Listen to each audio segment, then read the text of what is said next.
யாத்ராகமத்தின் புஸ்தகம் 34 அதிகாரம் 29-30 வாசி. மோசே சாட்சி பலகைகள் 2 தன் கையில் எடுத்துக்கொண்டு சீனாய் மலையிலிருந்து இறங்கிற போது தன்னோடு அவர் பேசினதினாலே தன் முகம் பிரகாசித்திருப்பதை அவன் அறியாதிருந்தான். ஆரோனும் இஸ்ரவேல் புத்திரர் எல்லாரும் மோசையை பார்க்கும்பொழுது அவன் முகம் பிரகாசித்திருப்பதை கண்டு அவன் சமீபத்தில் சேர பயந்தார்கள். கண்களை மூடுவோம். நல்ல தகப்பனே, எங்கள் சர்வ வல்லமை உள்ள ஆண்டவரே, இந்த அருமையான வேலைக்காய் ஸ்தோத்திரம். இந்த நாளிலே நாங்கள் கூடி வரும்படி நீர் பாராட்டி இருக்கிற தயவுக்காக உமக்கு நன்றி ஆண்டவரே. உம்மை தொழுது கொள்ளும்படி நீர் எங்களுக்கு தந்திருக்கிற சந்தர்ப்பத்திற்காக உமக்கு நன்றி ஆண்டவரே.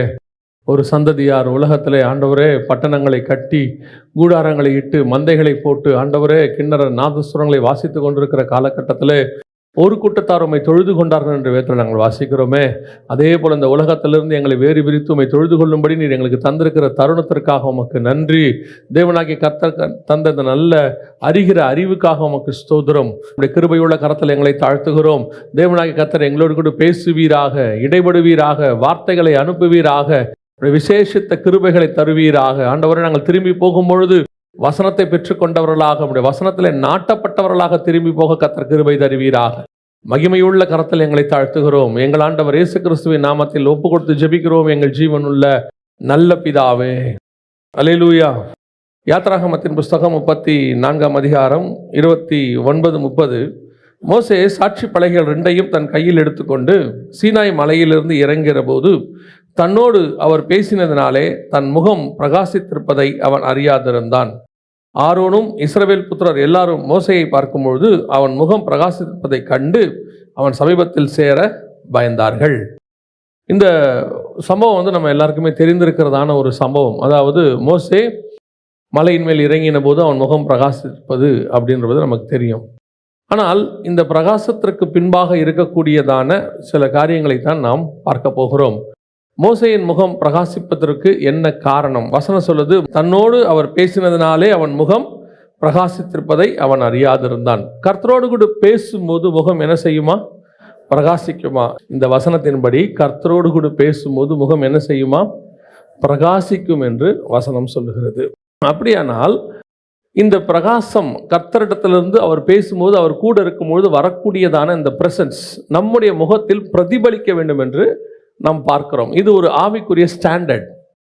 கர்த்தர் நம்மோடு கூட பேசுகிறார் என்பதற்கு நமக்கு நிறைய காரியங்கள் சொல்கிறோம். வேதத்தை வாசிக்கும் போது கர்த்தர் என்னோடு கூட பேசினார் அப்படிங்கிறோம். அதான் ஏற்கனவே நாம் சொல்லியிருப்போம், உங்களுக்கு தெரியும் நினைக்கிறேன். கர்த்தர் நம்மோடு கூட இடைபடுவதற்கு 7 காரியங்கள் எனக்கு தெரிஞ்சு வேதத்தில் 7 காரியங்கள், 7 ஸ்டாண்டர்ட் இருக்குது கர்த்தர் நம்ம கூட பேசுகிறதுக்கு. அதாவது அதுதான் ஃபஸ்ட்டு ஆவிக்குரிய ஸ்டாண்டர்ட்லேயே இருக்கிறதுலே டாப் மோஸ்ட். என்ன அப்படின்னு கேட்டிங்கன்னு சொன்னால், தேவன் முகமுகமாய் பேசுவது. கர்த்தரோடு கூட இப்போ மோசே பேசினார்ல, இதான் இருக்கிறதுலையே டாப் மோஸ்ட். அவர் சொல்கிறாரு, ஒரு சிநேகிதனோடு கூட பேசுகிறதை போல நான் என்ன செய்கிறேன்? அவனோடு கூட பேசுகிறேன். இது டாப் மோஸ்ட், நம்பர் 1. இதை விட கொஞ்சம் ஸ்டாண்டர்ட் குறைவாக இருக்குன்னு வச்சுக்கோங்களேன். அப்போது அந்த ஸ்டாண்டர்டில் நம்ம எப்படி பார்க்குறோம் அப்படின்னு சொல்லி பார்த்தீங்கன்னா, அவருடையதான சத்தத்தை நாம் கேட்கிறோம். சத்தத்தை கேட்கக்கூடிய ஒரு அனுபவம் இருக்கும். அதாவது சாமுவேல் கர்த்தருடைய சத்தத்தை கேட்டான், ஒரு அனுபவம் இருக்கிறது. அவருடைய சத்தம் இடி முழக்கத்தை போல எனக்கு கேட்டது அப்படின்லாம் இருக்கிறது. இது 2வது. இன்னும் கொஞ்சம் ஸ்டாண்டர்ட் குறைவு. அதில் அதை விட கொஞ்சம் குறைவு அப்படின்னா என்னன்னு கேட்டிங்கன்னா, கர்த்தர் நம்மோடு கூட வசனத்தின் மூலமாக பேசுவது. பிரத்யேகமாக எனக்குன்னு அந்த வசனம், கர்த்தர் ஒரு வசனத்தை கொடுத்து பேசுவது.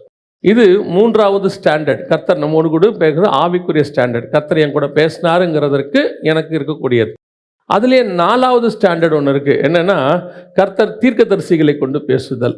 இப்போ நீங்கள் சபைக்கு வரும்பொழுது பல நேரங்களில் ஊழியக்காரர்கள் உங்களோடு கூட பேசுகிறார்கள். அந்த நேரத்தில் தீர்க்க தரிசனமான வார்த்தைகள் உங்களுக்கு வருகிறது, அவங்க மூலமா வருது. கர்த்தர் என் கூட, நான் ஒரு கேள்வியோடு வந்தேன், கர்த்தர் என்கிட்ட என்ன செய்கிறாரு? ஒரு பதில் கொடுக்குறாரு அப்படின்னு ஒரு நிச்சயத்தோடு போகிறோம். கர்த்தர் அதை வாக்கு பண்ணுறாரு, இப்படிலாம் சொல்கிறோம் இல்லையா? இது ஒரு ஸ்டாண்டர்ட். இதுக்கு அடுத்த ஸ்டாண்டர்ட் ஒன்று இருக்குது. அது என்னென்னா தரிசனம் பார்க்கறதுன்னு சொல்கிறாங்க இல்லையா? எனக்கு ஆண்டவர் ஒரு தரிசனத்தை காட்டினாரு அப்படின்னு சொல்லி சில காரியங்கள் இருக்கிறது. இது அதை விட கொஞ்சம் குறைவான ஸ்டாண்டர்ட். ஏன் இது நான் குறைவான ஸ்டாண்டர்ட் அப்படின்னு நம்ம சொல்கிறோன்னு சொன்னால், இது ஒவ்வொன்றும் தேவனோடு கூட நெருங்கி போகிறதான ஒரு அனுபவம். எவ்வளோக்கு எவ்வளோ கிட்ட போகிறீங்களோ அவ்வளோக்கு அவ்வளோ நீங்களும் தேவனை மட்டும் இருப்பீங்க. நடுவில் யாரும் இன்டர்ஃபர் ஆக மாட்டாங்க. அதில் எப்போ தீர்க்கதரிசி இன்டர்ஃபர் ஆகிறாரோ அந்த இடத்துல தேவனுக்கு உங்களுக்கு நடுவில் ஒருத்தர் வந்துட்டாருன்னு அர்த்தம். ஏன் தரிசனம் அதுக்கு கீழே வருதுன்னா, பல தரிசனங்கள் உங்களுக்கு தெரியாது. விளக்கத்தை யார்ட்டையாவது கேட்டுக்கிட்டு இருப்பீங்க. இப்படி ஒரு தரிசனம் எனக்கு வந்துச்சு, எனக்கு என்னன்னே தெரில, எனக்கு புரியல அப்படின்னு கேட்குறோம் பார்த்தீங்களா? அப்போ இன்னொரு மனுஷன் உள்ள வந்து என்ன ஆகுறாரு? இன்டர்ஃபர் ஆகிறார். இன்டர்ஃபர் ஆகும்போது அவர் தப்பாக சொல்வதற்கும் என்ன இருக்கு? வாய்ப்பு இருக்குது. ஏன்னா அவருடைய ஸ்பிரிச்சுவல் ஸ்டாண்டர்ட்னு ஒன்று இருக்குது. அதனால தான் எப்போவுமே நம்ம இன்னும் நெருங்கி போய் நம்மளும் கர்த்தரும் மட்டும் இருக்கிற இடத்துக்கு வந்துடணும். அதுதான் பெஸ்ட். அதாவது ஊழியக்காரங்க இன்னொரு ஆள் நான் வேணான்னு சொல்லலை, அது ஒன்று. ஒரு காலகட்டத்தில் நமக்கு அம்மா சாப்பாடு ஊட்டி விட்டுறதுங்கிறது ஒரு கான்செப்ட் இருக்குது. அதையே தான் வாழ்நாள் ஃபுல்லாக வச்சுக்கக்கூடாது. அன்பில் ஊட்டுறது வேற. அதாவது ஒரு பீரியடுக்கு அப்புறம் நான் எடுத்து சாப்பிட்றவனா என்ன செஞ்சிடுறேன்? மாறிடுறேன். ஒரு காலகட்டத்துக்கு அப்புறம் நான் ஊட்டுறவனா மாறிடுறேன் இல்லையா? அதான் அந்த ஸ்டாண்டர்ட் சொல்கிறேன். அப்புறம் தரிசனத்துக்கு அடுத்த ஸ்டாண்டர்ட் அதை விட கொஞ்சம் என்னென்னா சொப்பனம். நிறைய பேர் சொப்பனம் பார்ப்பாங்க பாருங்கள். இந்த சொப்பனம் யார் வேணாலும் பார்க்கலாம். நேபுகாத்நேச்சாரும் பார்ப்பாரு, பார்வோனும் பார்ப்பாரு, அப்புறம் யோசேப்பும் பார்ப்பாரு. யார் வேணாலும் பார்க்கலாம். சொப்பனம் பார்க்கக்கூடியதாக இருக்கிறது. கடைசியாக ஒன்று இருக்குது. அது என்னன்னு கேட்டிங்கன்னா, இது எதுலேயுமே ஒரு குரூப்புக்கிட்ட ஆண்டவர் பேசுறதுக்கு வழி இல்லை, ரொம்ப டிஸ்டன்ஸில் இருக்கீங்க அப்படின்னு சொன்னால் கழுத வழியாகவும் கர்த்தர் பேசுவார். என்ன சொன்னாலும் ஒரு ஆளுக்கு என்ன செய்யாது, ரொம்ப தூரத்தில் இருப்பாங்க ஆண்டவரை விட்டு. ஆண்டவர் வந்து அவங்கள்ட்ட முகமுகமாக பேச நினைப்பார், பேச முடியாது. சத்தத்தை கேட்குற இடத்துல இருக்காது. இந்த சத்தத்தை ஏன் கேட்குற இடத்துல நம்ம இல்லைன்னா, பல நேரத்தில் நீங்கள் பார்த்துருப்பீங்க, இந்த எஃப்எம் ரேடியோலாம் கேட்கும்போது பாருங்கள், அந்த ஒரு நம்பர் கொடுப்பாங்க, 98.3 98.4 அப்படி கொடுப்பாங்க. அந்த நம்பருக்கு வர வரைக்கும் நமக்கு வெறும் சவுண்டு தான் கேட்கும். சவுண்டு தான் இருக்கும், கர்ன்னு ஒரு சவுண்டு. அந்த 98.4 கிட்ட அவன் சொல்கிற நம்பருக்கு வந்த உடனே அது நமக்கு பாட்டாவோ மெசேஜாவோ கேட்கும், தெளிவாக கேட்கும். அப்போ கர்த்தரிடத்தில் அந்த இடத்துக்கு நான் வர வரைக்கும் எனக்கு சவுண்டு தான் என்ன செய்யாது, கேட்காது. ஒரு மாதிரி இருக்கும். கிட்ட வந்தால் தான் கேட்கும். இட்ஸ் அ டிஸ்டன்ஸ் பிட்வீன் நமக்கும் காடுக்கும் நடுவில் இருக்கிறது. ஸோ இந்த 7 ஸ்டாண்டர்டில் நம்ம ஒவ்வொரு நாளும் எப்போவுமே நம்ம என்ன நினைப்போம் தெரியுமா?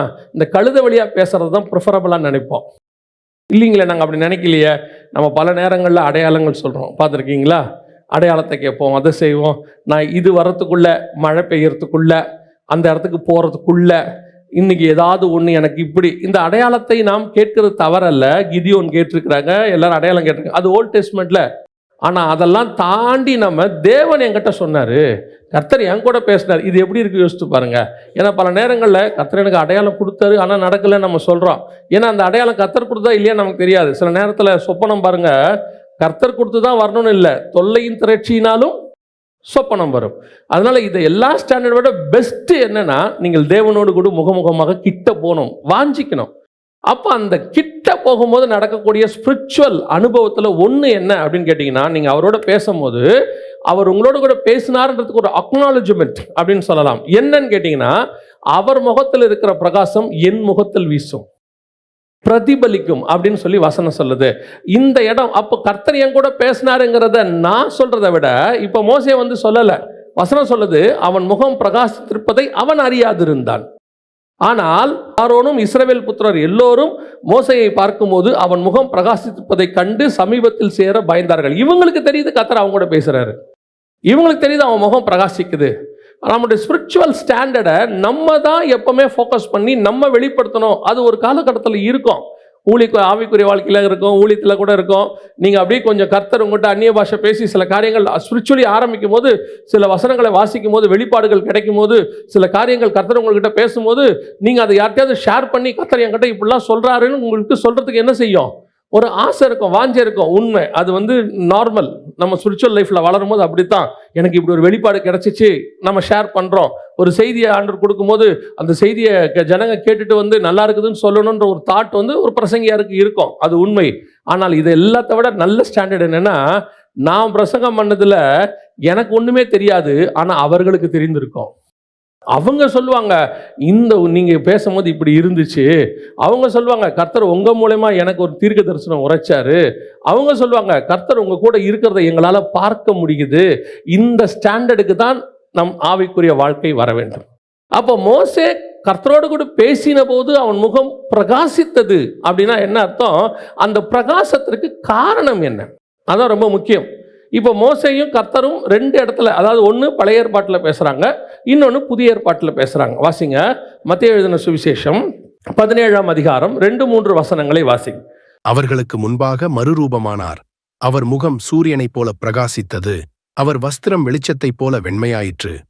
அப்பொழுது மோசேயும் எலியாவும் அவரோடே பேசுகிறவர்களாக அவர்களுக்கு காணப்பட்டார்கள். இப்போ மோசேவும் இயேசுவும் பேசக்கூடிய 2 சம்பவங்கள், பழைய ஏற்பாட்டில் ஒன்று, புதிய ஏற்பாட்டில் ஒன்று. காலகட்டம் வேறு, பேசுகிற 2 பேரும் ஒரே ஆள் தான். அங்கேயும் மோசே தான், இங்கேயும் மோசே தான். அங்கேயும் மோசே கிட்ட பேசினது இயேசு தான், பிதாவாகிய தேவன் கிடையாது. ஏன்னா வசனம் தெளிவாக சொல்லிட்டு, மனுஷன் ஒருவனும் ஒரு காலம் அவரை கண்டதில்லை. அப்போ முகமுகமாக மோசே பார்த்தது யாருன்னா இயேசு கிறிஸ்துவை தான் பார்த்துருக்கிறார் அந்த இடத்துல. ஏன்னா வசனத்தின்படி பிதாவாகிய தேவனை அவன் பார்க்கல. அப்படி இருக்கும் பொழுது பழைய ஏற்பாட்டில் இயேசுவை அவன் பார்க்கிறான், புதிய ஏற்பாட்டிலும் இயேசுவை அவர் பார்க்கிறாரு, மோசே பார்க்கிறாரு. 2ம் ஒரே சம்பவம் தான். அங்கேயும் முகம் பிரகாசிக்கிறது. ஏன் பிரகாசித்தது அப்படிங்கிறதுக்கான விளக்கம் அங்கே இல்லை. மோசே மலைக்கு மேலே போறாரு, பேசுறாரு, அவர் முகம் பிரகாசிப்பது கர்த்தரோடு கூட பேசினதுனாலே, கர்த்தர் அவனோடு கூட பேசினதுனாலே அவன் முகம் பிரகாசித்தது அப்படின்னு சொன்னா, அந்த பிரகாசத்திற்கான காரணம் என்னன்னு சொல்லலை. பேசினாரு, பிரகாசிச்சிச்சு, அவ்வளோதான் இருக்கு. ஆனால் இப்பொழுது அதற்கான பதில் புதிய ஏற்பாட்டில் வருகிறது. மத்தேயு எழுதின சுவிசேஷம் 17ஆம் அதிகாரம் 2-3 வசனத்துல குறிப்பா 2வது வசனம் சொல்லுது, அவர்களுக்கு முன்பாக அவர் மறுரூபமானார், அவர் முகம் சூரியனை போல பிரகாசித்தது. ஃபர்ஸ்ட் அவர் முகம் எப்படி இருந்துச்சா? சூரியனை போல பிரகாசித்தது. இந்த பிரகாசம் தான் அவன் முகத்தில் வீசிச்சு. அவன் முகம் ஏன் அங்க பிரகாசமா இருந்தது அப்படின்னு கேட்டா, இவர் முகம் பிரகாசிக்கிறது. என்ன மாதிரி பிரகாசிக்குதுங்கிறதா ரொம்ப முக்கியம். இந்த போலங்கிற வார்த்தை இருக்கு பாத்தீங்களா, போல், போல. பைபிள்ல இந்த போல், போலங்கிற வார்த்தை ரொம்ப இம்பார்ட்டன்ட். ஏன் அப்படின்னு கேட்டீங்கன்னா, கர்த்தருடைய ஆக்சுவல் காரியத்தை எழுத முடியாது. கர்த்தருடைய அந்த அவருடைய மகிமை எதுவுமே ஆக்சுவலா உள்ளதை அப்படியே எழுத முடியாது. ஏன்னா அதுக்கு ஈக்குவலான ஒன்று இங்கே இல்லவே இல்லை. அதை எக்ஸ்பிளைன் பண்ணுறதுக்கு வேர்டே கிடையாது. அப்போ அதை எக்ஸ்பிளைன் பண்ணுறதுக்கு பூமியில் இருக்கிற எதையோ ஒன்றை வச்சு தான் கம்பேர் பண்ணி எழுத வேண்டியிருக்கு. காடோடைய இப்போ நம்ம சொல்லும் போது சொல்கிறோம்ல, அவர் வெண்மையும் சிவப்பும் ஆனவர் அப்படின்னு சொல்கிறோம்ல, இந்த வெண்மையும் சிவப்பும் ஆனவர்னு சொல்ல முடியுது. ஆனால் பார்வைக்கு வஜ்ரக்கல்லுக்கும் பதுமராகத்துக்கும் ஒப்பாக இருந்தது. ஏன் அந்த ஒப்பாகனா, அவர் முகத்தின்படி அந்த கான்செப்டை அப்படியே எழுதுறதுக்கு இங்கே வார்த்தை இல்லை, எக்ஸ்பிளைன் பண்ணுறதுக்கு இங்கே வார்த்தையே கிடையாது. ஏன்னா அவர் அதெல்லாம் தாண்டி பியாண்ட் த லிமிட்ல இருக்காரு. அப்போ அவரை எக்ஸ்பிளைன் பண்ணுனா வேற வழியே இல்லை. அதை விட கீழான எதையோ ஒன்று சொல்லித்தான் நான் என்ன செய்ய வேண்டியிருக்கு, எக்ஸ்பிளைன் பண்ண வேண்டியிருக்கு. அப்போ மத்தேயு எழுதுறாரு, அவர் முகம் எப்படி இருந்துச்சா? சூரியனை போல பிரகாசித்தது. சூரியனை போல தான் பிரகாசிச்சது. ஆனால் ரியலா அவர் முகம் அதை விட பிரகாசம். அவருக்கு தெரிஞ்சது அவ்வளவுதான், சூரியனை மாதிரி இவர் முகம் பிரகாசிக்குதுப்பா. ஆனா அவர் முகம் என்ன கேட்ட என்ன சொல்றேன்னா, சூரியனை பார்க்கிலும் தான் பிரகாசிச்சிருக்கோம். ஏன் அப்படின்னு கேட்டீங்கன்னு சொன்னா, இவர் சூரியனையே உண்டாக்கினவர், சிருஷ்டிகர்த்தர். இவர்கிட்ட தான் சூரியனுக்கே ஒளி வந்திருக்கோம். வெளிப்படுத்தின விசேஷம் 1ஆம் அதிகாரத்துல 16வது வசனம் நினைக்கிறேன், வாசிங்களேன். 1:16 வாசிங்க. தமது வலது கரத்திலே 7 நட்சத்திரங்களை ஏந்தி கொண்டிருந்தார். அவர் வாயிலிருந்து இருபுறமும் கருக்குள்ள பட்டயம் புறப்பட்டது. அவருடைய முகம் வல்லமையாய் பிரகாசிக்கிற சூரியனைப் போல் இருந்தது. வல்லமையாய் பிரகாசிக்கிற சூரியனை போல இருந்தது. வல்லமையாய் பிரகாசிக்கிற சூரியன், அது இன்னும் பாருங்க. வல்லமையாய் பிரகாசிக்கிற சூரியன்னா என்ன அப்படின்னு கேட்டீங்கன்னா, காலையில ஏர்லி மார்னிங் சூரியனை பார்த்துருக்கீங்களா? ஏர்லி மார்னிங் சூரியனை நம்ம பார்க்குறோம். அந்த சூரியன் நீங்க பாருங்க, பிளசண்டா இருக்கும். நம்மளே சொல்லுவாங்க, காலையில் கொஞ்சம் நேரம் போய் எல்லாம் எங்கே நில்லுங்க, சூரியனில் நில்லுங்க, விட்டமின் டிக்கு இன்னமும் நல்லது எல்லாம் அப்படின்னு சொல்கிறாங்க, காலையில் நில்லுங்க. சாயங்காலம் சூரியனை பார்த்துருக்கீங்களா? இந்த காலையில் வரத்துக்கு பேர் இளவேநீர்னு சொல்லுவாங்க. இளவேநீர்னு தமிழில் நல்ல ஒரு வார்த்தை இருக்குது. சாயங்காலம் வரது பார்த்துருக்கீங்களா? ரொம்ப மைல்டாக ஆரஞ்சு கலரில் இருக்கும், பார்க்கறதுக்கே ரொம்ப அழகாக இருக்கும். வல்லமையாய் பிரகாசிக்கிற சூரியன்னா மதியானம் 12 மணிக்கு பார்த்துருக்கீங்களா? அதுவும் மே மாதத்தில் பார்த்துருக்கீங்களா? அதுவும் கத்திரி வெயிலில் பார்த்துருக்கீங்களா? அப்படியே அப்படி போய் பாருங்க, இங்கே நின்று இந்த லைட்டையே பார்க்க முடியல என்னால், அந்த மாதிரி இருக்கு எல்இடி. ஆனால் சூரியன் எப்படி இருக்கும் பார்த்துக்குங்க. மத்தியானத்தில் ஒரு 12 மணிக்கு இருக்கிறதுலே உச்ச நிலைமையில் கத்திரி வெயில்னு சொல்றதுல சவுதி அரேபியா பாலைவனத்திலேருந்து மேலே பார்த்தா எப்படி இருக்கும், அதை போல அவர் முகம் பிரகாசித்ததான். அந்த முகத்தை பார்த்த மோசேயின் முகமும் பிரகாசித்ததான். அப்படின்னா கர்த்தருக்குள்ளிருந்து ஏதோ ஒன்று சூரியனை போல ஒன்று வருகிறது. இந்த சூரியனை போல வரக்கூடிய பிரகாசம் மோசேயின் முகத்தில் வருகிறது. இந்த மோசேயின் முகத்தில் வருகிற பிரகாசத்தை பார்த்தால் அத்தனை பேருக்கும் பயம் வருகிறது. அதான் ரொம்ப முக்கியம். அப்படின்னா அந்த பிரகாசத்துக்கு பின்னாடி என்ன இருக்குது? நீங்களும் நானும் தேவனோடு கூட சஞ்சரிக்கிறவர்களாய் மாறும் பொழுது, முகமுகமாய் தரிசிக்கிற அனுபவத்துக்கு வரும் பொழுது, கர்த்தரிடத்திலிருந்து ஒரு பிரகாசம் எனக்குள் வரும். அது வல்லமையாய் பிரகாசிக்கிற சூரியனை போல அவர் முகம் இருக்கிறது. அதிலிருந்து எனக்கு வருகிறது. எனக்குள் வருகிற பிரகாசத்தை பார்க்கும்போது ஜனங்களுக்கு பயம் வருகிறது. யாருக்கு? தேவ ஜனங்களுக்கு பயம் வருகிறது, ஆரோனுக்கும் இஸ்ரவேல் புத்திரருக்கும். அப்படின்னா என்னுடைய ஆவிக்குரிய ஸ்டாண்டர்ட் எந்த இடத்துக்கு போகணும்னு பாருங்க. நான் இன்னைக்கு யாரை பார்க்கிறேனோ அவர்களை போல மாறுகிறேன். உலகத்தில் உள்ளவன் சினிமா நடிகனை பார்த்தா அவரை போல அவன் மாறுறான், முடி வெட்டிக்கிறான், அதை பண்றான், இதை பண்றான், அந்த மாதிரி மாறிடுறான். சில அரசியல்வாதி தொண்டர்கள் தலைவரை பார்க்கும்போது அவரை மாதிரி மாறி விடுகிறார்கள். அது அவங்களுக்கு அவங்களுடைய சாயல் வருகிறது இல்லையா? ஆனா இங்கே நீங்களும் நானும் ரோமர் 8:29 சொல்லுது, குமாரனின் சாயலுக்கு ஒப்பாய் இருக்கும்படி அழைக்கப்பட்டிருக்கிறோம். அப்படி அழைக்கப்பட்ட நம்முடைய சாயல் எப்படி இருக்கணும் அப்படின்னு கேட்டீங்கன்னா, அவர் முகத்தில் இருக்கிற சாயல் என் முகத்தில் இருக்கணும். அந்த சினிமா நடிகனை மாதிரி எவ்வளோ மாற்றணுமோ அவ்வளோக்கு மாற்றணும்னு அந்த ரசிகன் விரும்புகிறான்ல, அதே மாதிரி எனக்கு ஒரு விருப்பம் இருக்கணும். என்ன விருப்பம் இருக்கணும்? என் இயேசுவின் முகத்தில் இருக்கக்கூடிய சூரியனை போல ஒரு பிரகாசம் இருக்கு, அது வல்லமையான பிரகாசம். அந்த பிரகாசம் என் மேல் வரணும், அந்த விருப்பம் வரணும். அப்படி வருமா? அப்படி வர வாய்ப்பு இருக்கிறதா? அதுக்கு மோசேயுடைய ஸ்டாண்டர்ட் நமக்கு தெரியும். அவர் எந்த அளவுக்கு அப்படின்னு பார்த்தீங்கன்னா தெரியுது, நமக்கு நல்லாவே தெரியுது. எனக்கு ரொம்ப ஆச்சரியம் என்னன்னா, பல நேரத்தில் நாம் நினைக்கிறது, பொதுவாக நம்ம சொல்லக்கூடிய ஒரு விஷயம் என்னென்னா, அன்றைக்கி ஒரு பிள்ளைகிட்ட பேசிக்கிட்டு இருந்தேன். பேசிகிட்டு இருக்கும்போது அந்த பிள்ளை சொல்லுச்சு, நான் நல்லா ஜெபம் பண்ணும் போது, நல்ல ஆண்டவரோட கூட உபாசத்தில் இருக்கும் பொழுது, நல்லா எனக்கு ஆண்டவரோட இருக்கிற ஒரு நல்ல ஸ்பிரிச்சுவல் ஐக்கியம் இருக்குது. நான் அதை அப்படியே விட்டுட்டு வேலைக்கு போகும் பொழுதோ அல்லது யாரு கூடயாவது உட்காந்து பேசிட்டு இருக்கும்போது என்னால் என்ன செய்ய முடியல, அந்த ஸ்டாண்டர்டில் ஆண்டவரோட என்னால் இருக்க முடியல. எனக்கு என்ன உண்டாகுது? ஒரு விதமான கில்ட்டி வருது. ஐயோ, நம்மளால அந்த அளவுக்கு இப்போ இருக்க முடியலையே, என்ன பண்ணணும் நானுன்னு கேட்டுச்சு. ஜெப அறைக்குள்ள இருக்கிற வரைக்கும் இருக்கிற மாதிரி சந்தோஷம் உலகத்திலே எங்கேயுமே இல்லை இல்லையா? வெளியே வரும்போது இருக்கிற பிரச்சனைன்னு ஒன்று இருக்கு பாருங்க. ஆனால் நம்மளை சுற்றி இருக்கிறவங்களாம் ஸ்பிரிச்சுவல் பர்சன்ஸ் தான். யாரும் கெட்டவங்கள, எல்லாம் நல்லவங்க தான். நம்மகிட்ட அன்பா தான் பழகுறாங்க, யாரும் நம்மகிட்ட தப்பா பழகல. ஆனால் யார் கூட உட்கார்ந்து இருந்தாலும் சரி, தேவனோட உட்கார்ந்து இருக்கிற அனுபவம் எனக்கு கிடைக்கவே கிடைக்காது, கிடைக்கவும் முடியாது. அது அந்த ஸ்டாண்டர்ட். ஆனால் எனக்கு இங்கே அதை நம்ம எப்படி எடுத்துக்கிட்டேன் நானுன்னா, மோசே மலைக்கு மேலே இருக்கும்போது எப்பவும் அப்படி இருப்பார், முகமுகமாக தரிசிப்பார், சந்தோஷமா இருப்பார்.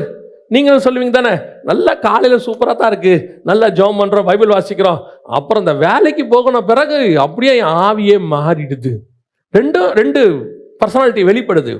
அப்போ நம்ம என்ன நினைக்கிறோம்? ஆண்டவர் கூடயே இருந்துடலாம் போல, அப்படியே ஜெபத்திலே இருந்துடலாம் போல, பேசாமல் சர்ச்சிலேயே இருந்துடலாம் போல அப்படின்னு சொல்லும் போது நமக்கு ஒரு எக்ஸ்கியூஸ் ஆகுது. என்ன ஆகுது?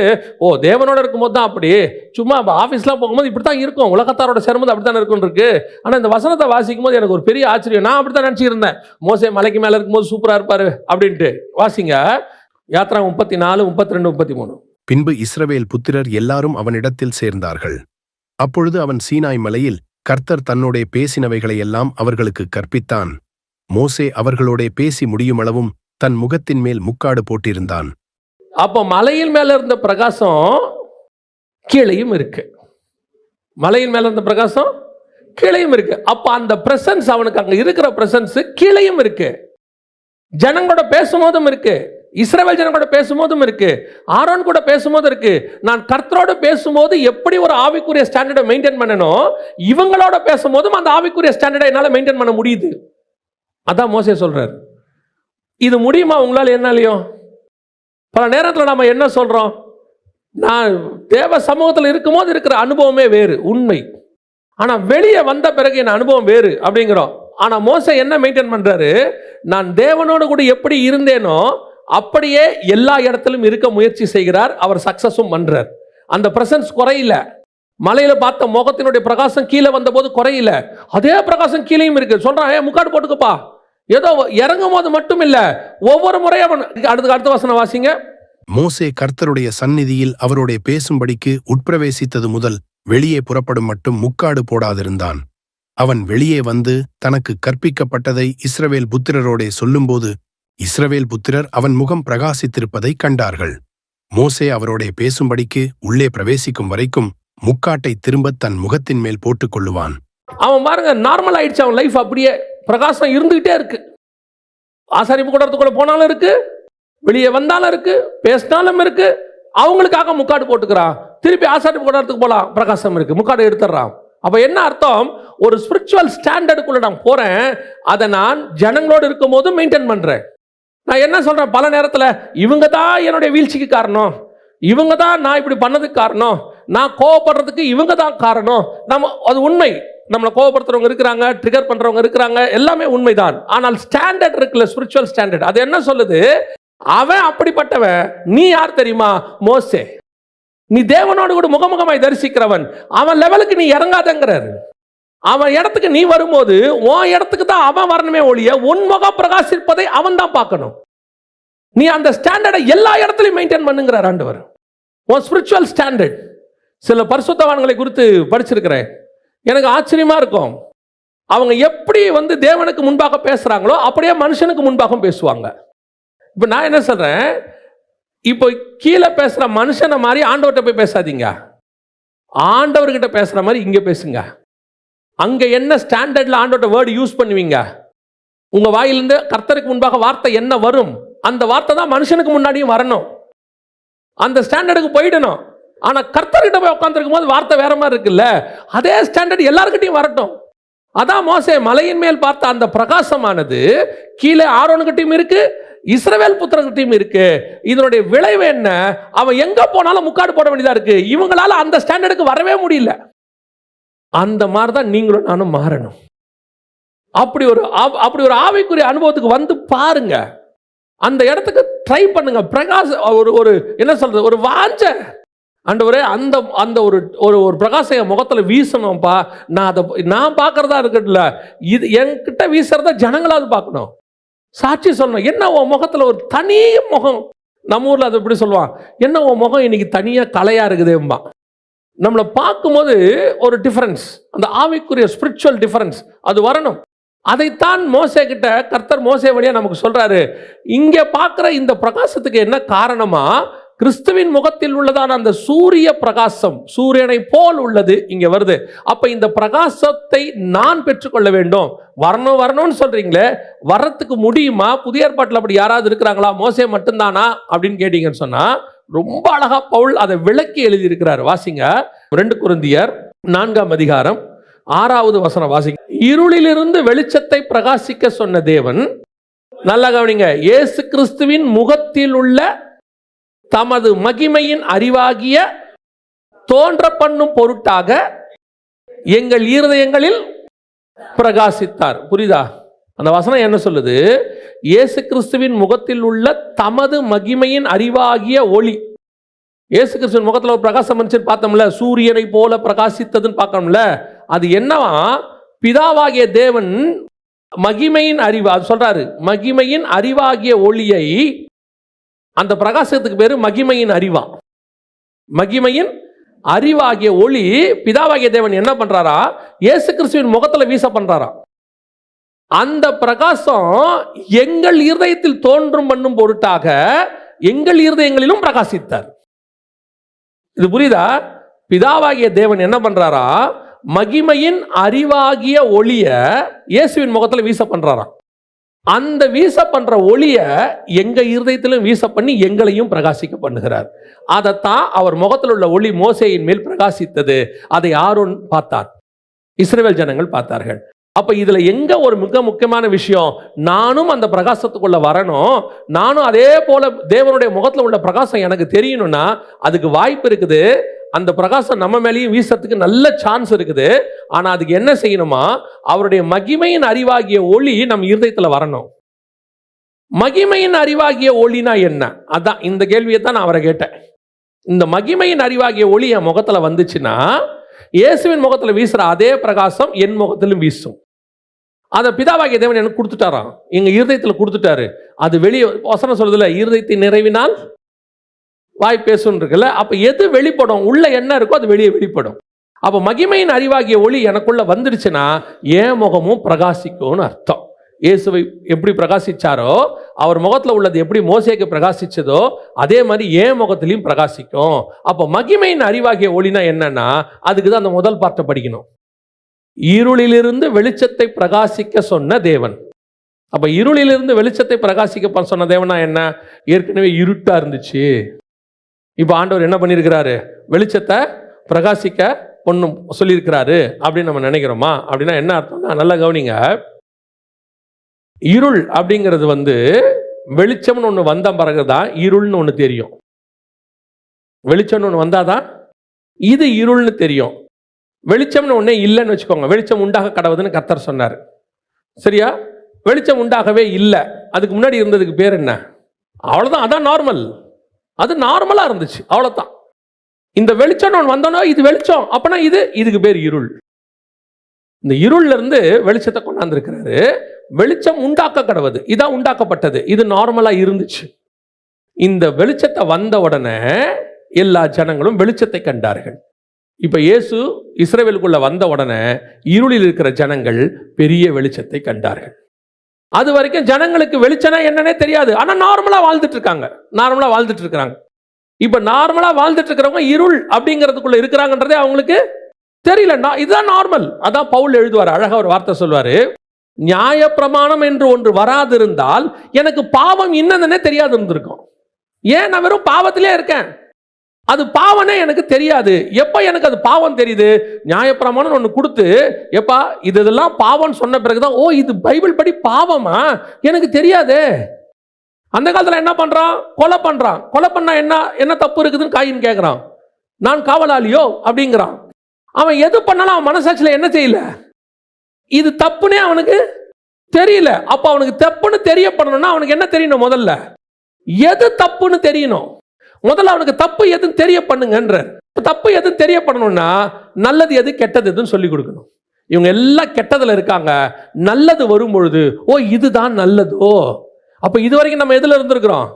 கெட்டதுல இருந்திருக்கோம். இஸ்ரவேல் ஜனங்கள் நியாயப்பிரமாணம் என்கிற இருள்ல இருக்கும் பொழுது திடீர்னு இயேசு உள்ளே நுழைகிறார். இருளில் இருக்கிற ஜனங்கள் பெரிய வெளிச்சத்தை கண்டார்கள். இப்போ இருளிலிருந்து இயேசு கிறிஸ்து பிறக்கிறார், இஸ்ரவேலுக்குள்ள பிறக்கிறாரு. இருளிலிருந்து வெளிச்சத்தை உண்டாக்கின தேவன், பிரகாசிக்க பண்ணின தேவன். அதே தேவன் தான் என்ன சொல்றாராம்? நம்ம இருதயத்துக்குள்ள ஒரு வெளிச்சத்தை வச்சிருக்கிறாராம். நான் இருளுக்குள்ளே இருந்தேன், அவரை அறிகிற அறிவின் ஒளி எனக்குள்ளே வந்தது. அவரை புரிஞ்சுக்கிற ஒளி எனக்குள்ள வந்துச்சு. அது அந்த ஒளி வர வர வர எங்கள் மூலமாக அந்த பிரகாசம் வருது. எங்களை சுத்தி இருக்கிறவர்களுக்கு நடுவில் நான் எப்படி மோசே பிரகாசிக்கிறானோ அதே போல ஆவிக்குரிய வாழ்க்கையில் பிரகாசிக்க பண்ணுகிறார். டிஃபரன்ஸ் காட்டுறார் உங்க மூலமா, என் மூலமா. அந்த தேவனை அறிகிற அறிவு, சுவிசேஷ ஒளி, கர்த்தர் உங்களுக்கு எனக்கு கொடுத்திருக்கிற பரிசுத்த வாழ்க்கை, உங்களுக்கு எனக்கு கொடுக்கக்கூடிய மகிமையின் காரியங்கள் எல்லாம் உள்ளே வர வர மற்றவங்களுக்கு நமக்கும் கர்த்தர் வித்தியாசத்தை உண்டாக்குகிறார். அப்போ ஆட்டோமேட்டிக்காக மற்றவங்கள், இப்போ உங்க முகத்தில் இருக்க அவனுக்கு முகத்தில் பிரகாசம் தெரியுதுல்ல, இங்க ஆட்டோமேட்டிக்கா உங்களை வச்சு கர்த்தர் காட்டுவார் எல்லாருக்கும், இவன் தான் ஸ்பிரிச்சுவல் பர்சன். பார்த்துக்கோங்க, ஸ்பிரிச்சுவாலிட்டினா இதுதான். ஒரு நல்ல ஊழியக்காரன்னா இதுதான். ஒரு நல்ல ஆவிக்குரிய மனைவினா இதுதான். ஒரு நல்ல ஆவிக்குரிய தாய்னா இதுதான். ஒரு நல்ல ஆவிக்குரிய பிள்ளைனா இதுதான். உங்களுக்குள்ள அந்த மகிமையின் ஒளி வந்த உடனே உங்களை சுத்தி இருக்கிறவங்க, திருப்பி சொல்றேன், பாவிகள் இல்ல, பாவிகள் இல்ல. ஆரோனும் இஸ்ரவேல் புத்திரரும் தேர்ந்தெடுக்கப்பட்டவர்கள். சபைக்குள்ளேயே ஆவிக்குரியவர்களுக்குள்ளேயே உங்களுக்கு ஒரு டிஃபரன்ஸை உண்டாக்குவாரு. இதுதான் சரின்னு நான் ஒரு வாழ்க்கை வாழ்ந்துட்டு இருக்கிறேன்ல ஸ்பிரிச்சுவாலிட்டியில, இந்த ஸ்பிரிச்சுவாலிட்டிக்குள்ளேயே சொல்லுவாரு, நீ இருக்கிறது நிறைய நிறைய மிஸ்டேக் இருக்கு, அத பாரு, அவனை பாரு, இதுதான் சரியான வாழ்க்கை. அதை உங்களை கொண்டும் என்னை கொண்டும் கத்த தெரிய பண்ணுவார். அப்புறம் உங்களை பார்க்கிறவங்க சொல்லுவாங்க, அப்ப இதுதான் சரியாங்க, இந்த வசனம் தான், இந்த வசனத்துக்கு இதுதான் விளக்கமா, இது நாள் வரைக்கும் நாங்கள் இதைத்தான் விளக்கணும்னு நினைச்சுக்கிட்டு இருக்கிறோம். ஓ அப்ப இதுதான் விளக்கமா? அந்த விளக்கத்தை உன் மூலமாய் கொண்டு வராருல்ல, அதுதான் மகிமையின் ஒளி உங்கள் மூலமாக பிரகாசிப்பது. இது எங்க இருக்கு? இயேசுவின் முகத்தில் இருக்கு. இதை நீங்க பெறணும்னா என்ன செய்யணும்?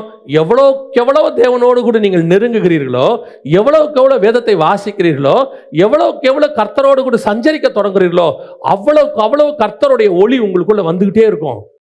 ஒவ்வொன்றத்திலும் உங்களை வச்சு எல்லாருக்கும் டிஃபரன்ஸ் காட்டுவார். இதுதான் வெளிச்சம். பாருங்க, ஒருத்தன் இப்படிதான் இருக்கணும், ஒரு ஊழியக்காரனா இப்படிதான் இருக்கணும், ஒரு எவாஞ்சலிஸ்ட் பில்லி கிரஹாம் ஐயாவை நம்ம ஒரு எக்ஸாம்பிளா எடுக்கிறோம்.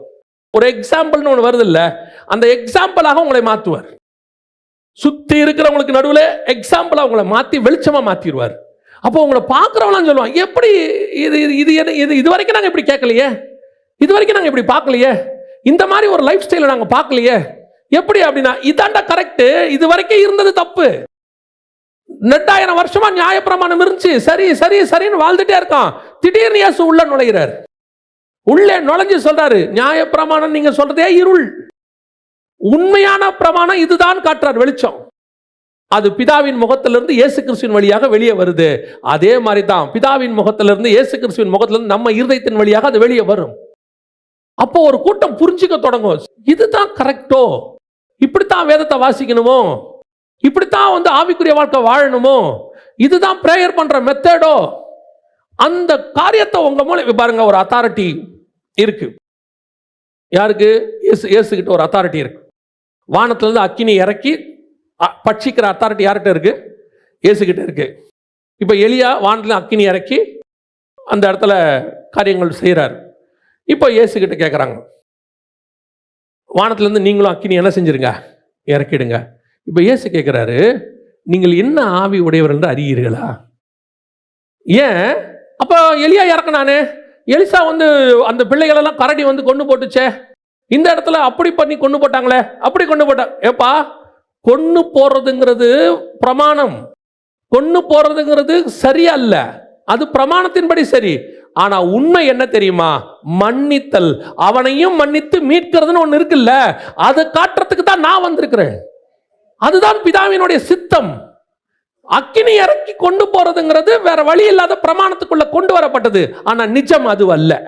அத்தனை பேர் 2 மனைவி 3 மனைவி கல்யாணம் பண்ணிட்டான். அவன் சொல்றான், மோசே சொல்லி இருக்கிறாருப்பா, இதான்ப்பா எங்களுக்கு மோசே சொல்லி கொடுத்தது, நாங்க ஒன்றும் வெளியிருந்து பண்ணல, எங்கள் மோசே எங்களுக்கு இப்படி பண்ணலாம் என்று சொல்லி இருக்கிறார். உடனே இயேசு சொல்றாரு, அடுத்த வார்த்தை என்ன சொல்றாரு தெரியுமா? உங்கள் இருதயத்தின் கடினத்தின் நிமித்தமே மோசே அப்படி சொன்னான், ஆதி முதல் கொண்டு அப்படி இல்லை. அப்ப ஆதி முதல் கொண்டு எப்படி இருக்கணும்? ஒரே புருஷனுக்கு ஒப்பரகிட்ட கற்புள்ள கன்னிகை, அதுதான் ஆதி முதல் கொண்டு இருக்கிறது. அதை காட்டுறதுக்கு தான் நான் வந்திருக்கிறேன். எல்லா ஆவிக்குரியவர்கள் செய்கிறதும் சரியல்ல. ஆவிக்குரிய விஷயத்திலே எது சரியோ அதை உன்னை கொண்டு செய்வதற்கு தான் கர்த்தர் உன்னை அழைத்திருக்கிறார். பல நேரத்தில் நான் நினைப்பேன், அந்த இடத்துல ஒரு 10 சர்ச் இருக்கு, எதுக்கு 11ஆவதா இன்னொரு சர்ச் அங்க வருது அப்படின்னும் போது சில நேரத்தில் என்ன ஆகும்னு கேட்டீங்கன்னா, ஒரு சபை அப்படின்னா ஒரு ரொட்டீன்குள்ள போயிடுவாங்க. சபைனா இப்படிதாங்க இருக்கணும், சபைனா இதான் ப்ரொசீஜர், இப்படிதான் சபை. ஆண்டவர் சொல்றாரு, இப்படித்தான் சபை இருக்கணும்னு யார் சொன்னது? பவுல் பைபிள்ல எழுதி கொடுத்த சபைக்கும் இப்ப இருக்கிற சபைகளுக்கும் எந்த அளவுக்கு ஒத்துமை இருக்குது, அந்த மாடல் இருக்கு. சர்ச் பைபிள்ல உள்ள சபையும் இன்னைக்கு உலகத்தில் உள்ளதும் ஒரே மாதிரி இருக்குதான்னு கேட்டீங்கன்னா 95% இல்ல. இப்ப கர்த்தர் என்ன பண்றாரு, ஒரு சபையா கொண்டு வராரு. எல்லாரும் ஆட்டோமேட்டிக்கா அந்த ப்ரொசீஜருக்குள்ள போயிடுறாங்க.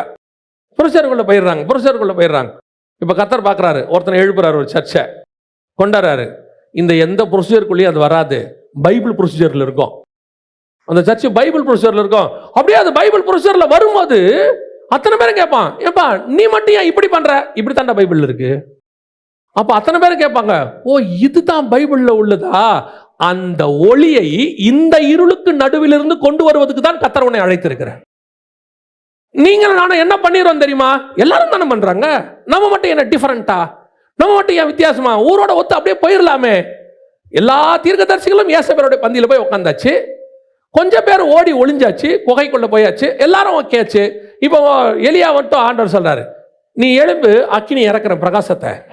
கர்த்தர் உனக்கு சொல்றாரு, அவருடைய மகிமையின் ஒளி எனக்குள் வீசுகிறது, அது என் முகத்தில் பிரகாசிக்கும். ஒரு நாள் இதை கண்டு ஜனங்கள் பயப்படுவார்கள். அதுதான் அந்த பிரகாசத்தினுடைய ஸ்பெஷாலிட்டி. நிறைய நேரத்தில் நம்ம தான் பயப்படுறோம், நம்ம தனியா பேசுறோம், எலியா தனியா இருந்தா அப்படி ஆயிடுமா, அப்படி பண்ண கிடையவே கிடையாது. உன் முகத்தில் இருக்கிற பிரகாசத்திற்கு கர்த்தர் ஒரு வல்லமையை வச்சிருக்கிறாரு. அது வல்லமையாய் பிரகாசிக்கிற சூரியனை போல இருக்கிறது. சூரியனை பார்த்து ஜனங்க தான் பயப்படணுமே ஒழிய ஒரு நாளும் சூரியன் ஜனங்களை பார்த்து பயப்படாது. கத்திரி வெயில் வருதுன்னா ஜனங்களுக்கு தான் பயம், ஓடி ஒளியறான், அங்க ஒளியறான், இங்க ஒளியறான், தண்ணி குடிக்கிறான், வீட்டை விட்டு வர மாட்டேங்கிறான். பெரிய பெரிய கவர்மெண்டே சொல்றான், மத்தியானத்துல வெளியே வராதீங்கன்றான். ஏன்? வெயிலுங்க. அந்த ஒளி எனக்குள்ள இருந்தா எனக்கும் அந்த தைரியம் தான் இருக்கும். என் மேல் இருக்கிற பிரகாசத்திற்கு அப்படி ஒரு வல்லமை உண்டு. இன்னைக்கு நீங்களும் நானும் எதை பண்ணிட்டு இருக்கிறோம்? சின்ன சின்ன விஷயத்துக்கு சூரியனை பார்த்து ஜனங்க பயப்படுறதுக்கு பதிலா நாம பயந்துட்டு இருக்கிறோம். சூரியன் பயப்படுது, அது போய் மேகத்துக்கு பின்னாடி ஒளிஞ்சிக்குது. எதுக்குங்க வம்பு? கீழே இருக்கிற 10 பேரை என்னை நோக்கி பார்க்கறாங்க, எதுக்கு வம்பு? என்னை திட்ட போறாங்க, யூடியூப்ல போட்டு திட்டுவான், இல்லைன்னா 4 பேர் தப்பா பேசுவான், இல்லை கேவலமா பேசுவான், சொல்லிட்டு போட்டோம். இயேசுநாதரை பேசாததே உங்களை பேச போறாங்க, இயேசுநாதரை பேசாததே நம்மளை பேச போறானுங்க, பேசிட்டு போட்டோம். பவுல அடிக்கிற மாதிரியா நம்மளை அடிக்க போறான், 1 Corinthians 40 அடிக்க போறான், இருந்துட்டு போட்டோம், என்ன வேணா நடந்துட்டு போட்டோம். ஆனால் எனக்குள் ஒரு பிரகாசம் இருக்கு, அது ஒரு பயத்தை உண்டாக்கும். எலியாவின் மேல் ஆகாப்புக்கு ஒரு பயத்தை உண்டாக்கினது. யோவான் ஸ்நானகனை கண்டு ஏரோது பயந்திருந்தான். இயேசு கிறிஸ்துவை கண்டு பரிசேயரும் சதுசேயரும் பயந்திருந்தார்கள். அப்போஸ்தலரை கண்டு ஜனங்கள் பயந்திருந்து கிட்டி சேர பயந்தார்கள் இருக்க. அதுதான் பிரகாசமான ஒளி. அதைத்தான் மோசே மேலே பார்க்குறான். அந்த இடத்துக்கு நான் வரணும் அப்படிங்கிற வாஞ்சை உங்களுக்கு எனக்கும் வரணும். அல்லேலூயா. அந்த வாஞ்சை இருக்குதா? உலக ஆசீர்வாதம் ஒரு ஒரு ஒரு இஷ்யூவே கிடையாது என்னை பொறுத்த வரைக்கும். கர்த்தரை பொறுத்த வரைக்கும் அது அப்படின்னா வந்து சேர்ந்துடும். ஆண்டவர் கொடுத்துட்டு போயிடுவார். ஒரு நாள் ராத்திரியில் ஒருத்தனை எழுப்பினார்னா மொத்தத்தையும் செஞ்சு கொடுத்துட்டு போயிட்டே இருப்பார் ஆண்டவர். ஒரே நாள் ராத்திரி அசஸ்டா மன்னன் பார்ப்பார் நெகேமியாவை, என்னப்பா ஆச்சு, ரொம்ப துக்கமாக இருக்கிறிய, அலங்க இடிச்சிருக்கு, சரி போய் கட்டு, வேலை முடிஞ்சிருச்சு. 10 நிமிஷத்தில் வேலை முடிஞ்சு போச்சு. திடீர்னு எஸ்தரை கூப்பிட்டு கேட்பாரு, என்ன வந்து இங்கே நிற்கிற அப்படிம்பார். என் ஜனங்க இருக்காங்க, ரைட்டு, வேலை முடிஞ்சு, போயிட்டே இரு. திடீர்னு கோரேசை எழுப்புவார், ஆலயத்தை கட்டி முடிச்சிருவார், வேலை முடிஞ்சு. கர்த்தர் நினைச்சார்னா ஒரு ஆளை எழுப்பி செஞ்சு முடிக்க அது ஒரு பெரிய விஷயமே கிடையாது. நீங்கள் அதுக்கு பின்னாடி ஓடவே ஓடாதீங்க, அது ஒரு பெரிய இஷ்யூமே கிடையாது. என்ன தேவையோ அதை ஏற்ற நேரத்தில் தானாக வரும், எங்கேருந்து வந்துக்கிட்டே இருக்கும். நாம் எதுக்கு எப்போவுமே வாஞ்சிக்கணும் தெரியுமா? ஆவிக்குரிய ஆசீர்வாதத்துக்காக வாஞ்சிக்கணும். அதை பெற்றுக்கொள்வதுதான் கஷ்டம். அதை உலகத்தால் கொடுக்க முடியாது, அதை சபைக்குள்ள வச்சு தான் கர்த்தர் உங்களுக்கு கொடுப்பார். அப்ப சபை இதுக்கு நேராக கான்சென்ட்ரேட் பண்ணணும். இந்த மகிமையின் ஒளியை நான் பெற்றுக்கொள்வது எப்படி, அது எப்படி எனக்குள்ள வரும், எனக்குள்ள இருக்கிறது எப்படி ஜனங்களுக்குள்ள போகும், ஜனங்க அதை எப்படி பார்ப்பாங்க, அதுதான் முக்கியம். அந்த எவ்வளோக்கு எவ்வளோ கிறிஸ்துக்கிட்ட நெருங்குறோமோ அவ்வளோக்கு எவ்வளோ ஒளி நம்ம மேல் வீசும். அல்லேலூயா. 2வது, அந்த மோசேயின் மேல் பிரகாசிப்பதுக்கு இன்னொரு காரணமும் இருக்கு. அதே மத்திய எழுதின சுவிசேஷம் 17ஆம் அதிகாரம் 2-3 வசனங்களை வாசி. அவர்களுக்கு முன்பாக மறுரூபமானார், அவர் முகம் சூரியனை போல பிரகாசித்தது, அவருடைய வஸ்திரம் வெளிச்சத்தை போல வெண்மையாயிற்று அப்படின்னு இருக்கு. இதே காரியம் மார்க்கில் சொல்லும் போது இன்னும் கொஞ்சம் டீட்டெயிலாக எழுதுறார். வாசிங்க, மார்க் 9:3 வாசிங்க. அவருடைய வஸ்திரம் உறைந்த மழையை போலவும் பூமியிலே எந்த வண்ணானாலும் வெளுக்கக்கூடாதுமாக வெண்மையாய் பிரகாசித்தது. மத்தேயுல அதை சொல்லும் போது அவருடைய வஸ்திரம் வெண்மையாய் பிரகாசித்ததுன்னு இருக்கு. அதுக்கு ஒரு எக்ஸ்பிளனேஷன் மார்க்ல கொடுக்கும்போது எப்படி கொடுக்கிறாரு?